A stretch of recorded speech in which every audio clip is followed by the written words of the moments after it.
Job chapter 29. And Job continued his discourse.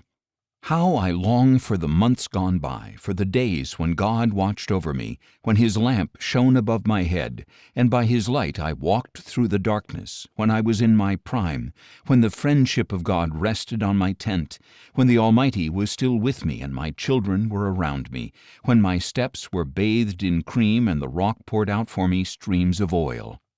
When I went out to the city gate and took my seat in the public square, the young men saw me and withdrew, and the old men rose to their feet.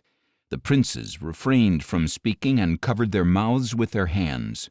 The voices of the nobles were hushed, and their tongues stuck to the roofs of their mouths. For those who heard me called me blessed, and those who saw me commended me, because I rescued the poor who cried out and the fatherless who had no helper. The dying man blessed me, and I made the widow's heart sing for joy. I put on righteousness, and it clothed me. Justice was my robe and my turban. I served as eyes to the blind and as feet to the lame. I was a father to the needy, and I took up the case of the stranger. I shattered the fangs of the unjust and snatched the prey from his teeth. So I thought, I will die in my nest and multiply my days as the sand.